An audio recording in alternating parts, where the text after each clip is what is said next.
Imagine someone sitting across from you. They smile, they speak softly, their eyes look kind, and you have no idea how many people they took from this world. This is exactly what Jimmy Keene experienced. Not in a horror film, in a real room, inside a real prison, sitting across from a real person. Blackbird is a series, written and produced by Dennis Lehane, the man behind Mystic River, Shutter Island, and Gone Baby Gone. A writer who has spent his entire career asking one question. How do you truly understand a monster without becoming one yourself? Today, I'm not here just to tell you the story. I want to show you why this series is a masterpiece of psychological storytelling. I want to show you what kind of creature Larry Hall really was, and why the most dangerous people are never the ones who scream. The most dangerous ones are the ones who smile. Let's meet two men. Jimmy Keene, the son of a decorated police officer, a high school football star, someone who had everything and lost it all. While serving a 10-year sentence for drug charges, the FBI came to him with an offer he couldn't refuse. Transfer to a maximum security facility. Get close to a dangerous suspect. Get him to confess. Do that, and you walk free.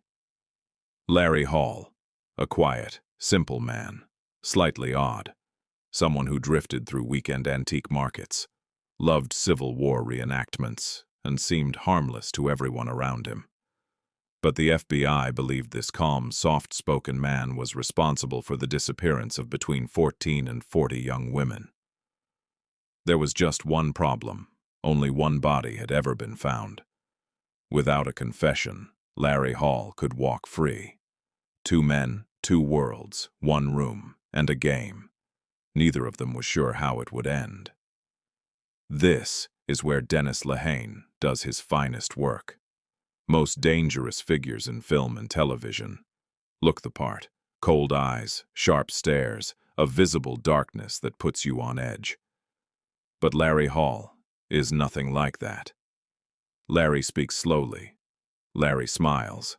Larry talks about his childhood memories. Sometimes he looks like a frightened child, and this is exactly what Lehane chose, deliberately, carefully. Psychologists describe this as the psychology of appearing normal.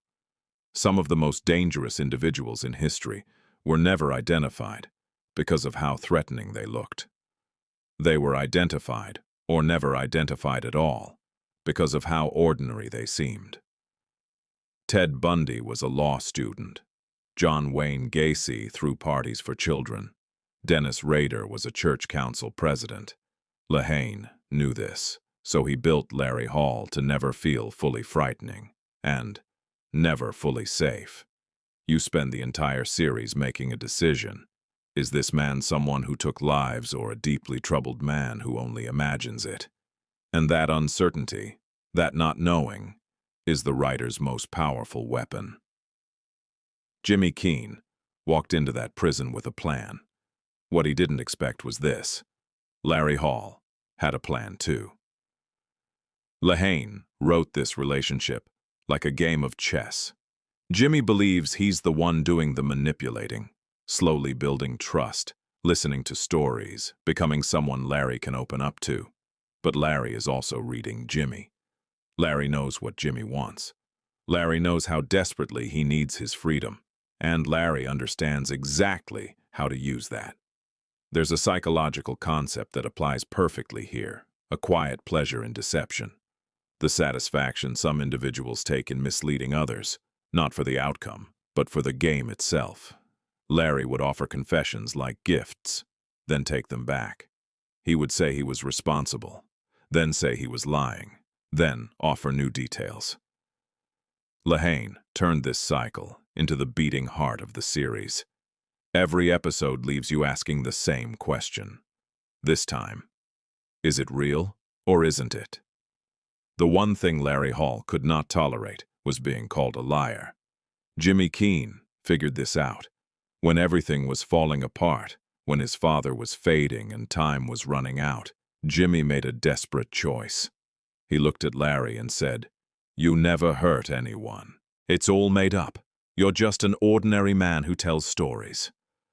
And that was the one thing Larry could not bear. One night, Jimmy found Larry alone in the prison woodshop. Larry was carving small wooden birds, dark birds, and arranging them across a hand-drawn map. He said, "The birds watch over those who were lost. Each mark on that map, a soul that had been taken, but the map disappeared. The FBI was never able to confirm what was on it. And that uncertainty, like everything surrounding Larry Hall, never fully went away. There is a question Blackbird asks you, and it doesn't offer an easy answer.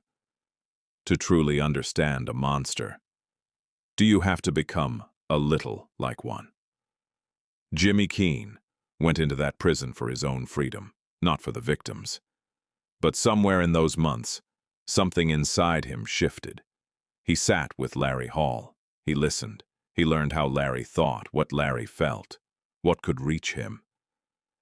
And when he walked out, he was not the same person who walked in. There is a line from the philosopher Nietzsche that has always stayed with me. When you stare into the darkness long enough, the darkness stares back. But Lehane takes that idea one step further. He suggests that perhaps the one who looks into the dark, if they look with open eyes, with full awareness, sees something the rest of the world refuses to see. Larry Hall is still alive, still behind bars, and to this day, no one knows exactly how many lives he took, because his confessions never ended and were never fully confirmed. The families of the missing still search for answers, still search for a name, a location, a point on a map that was never recovered. And that silence, may be the cruelest thing a person like Larry Hall leaves behind. Not the violence, not the evidence, but the not knowing, the question that never gets answered. Was that smile real? Dennis Lehane built something with Blackbird that goes far beyond a crime series. He built a mirror, and in that mirror, you don't just see Larry Hall. You see how easily the ordinary can deceive us, how we trust smiles we cannot see behind, how close the surface of normal is to something else entirely. Every day we pass people we do not truly know. Every day we extend trust to faces we cannot fully read.